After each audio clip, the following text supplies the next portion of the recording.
ഈശോ മിശിഹായ്ക്ക് സ്തുതി. തിയോഫിൻ സ്മൃതിപദത്തിൽ നിന്ന്. പ്രിയമുള്ളവരെ, ജ്ഞാനത്തിൻ്റെ പുസ്തകം 16-ാം അധ്യായം 10-ാം തിരുവചനം. അങ്ങയുടെ മക്കളെ വകവരുത്തുവാൻ വിഷസർപ്പത്തിൻ്റെ പല്ലിന് കഴിഞ്ഞില്ല, അങ്ങയുടെ കാരുണ്യം രക്ഷയ്ക്കെത്തി അവരെ സുഖപ്പെടുത്തി. വർഷങ്ങൾക്ക് മുമ്പ് ദേവദാസൻ തിയോഫിനച്ചൻ്റെ ജീവിതവുമായി ബന്ധപ്പെട്ട് നടന്ന ഒരു സംഭവം ഈ അടുത്ത നാളിൽ കൗൺസിലിങ്ങിന് വന്ന ഒരു ഡോക്ടർ പങ്കുവയ്ക്കുകയുണ്ടായി. ഈ ഡോക്ടറിൻ്റെ അമ്മ 13 വയസ്സുള്ളപ്പോൾ ആ അമ്മയുടെ ജീവിതത്തിൽ നടന്ന ഒരു സംഭവമാണ്. ഈ ഡോക്ടർ കുടുംബത്തിൽ പറഞ്ഞ് കേട്ട കാര്യമാണ് എന്നോട് പങ്കുവച്ചത്.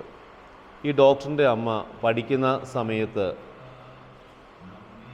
13-ാമത്തെ വയസ്സുള്ളപ്പോൾ സ്കൂളിൽ പഠിക്കുമ്പോൾ ലീഡറായിരുന്നു.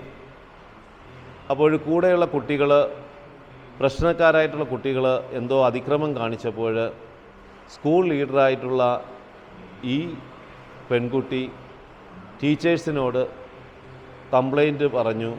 ചില കുട്ടികളുടെ പേര് പറഞ്ഞു കൊടുത്തു. അതിൽ ഒരു കുട്ടി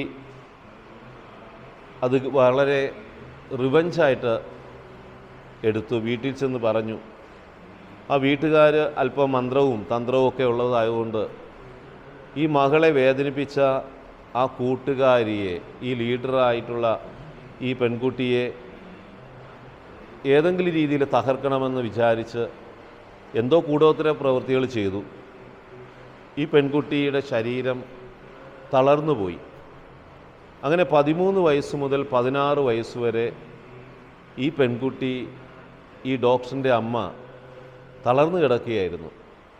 അങ്ങനെ 16-ാമത്തെ വയസ്സിൽ ദേവദാസൻ തിയോഫിനച്ചൻ വീട് സന്ദർശനത്തിനൊക്കെ പോകുന്ന കൂട്ടത്തിൽ ഈ വീട്ടിലുള്ള അപ്പൻ വളരെ പ്രാർത്ഥിക്കുന്ന ആളായിരുന്നതുകൊണ്ട് ഒത്തിരി അച്ഛന്മാരെ കൊണ്ടുവന്ന് പ്രാർത്ഥിച്ചു.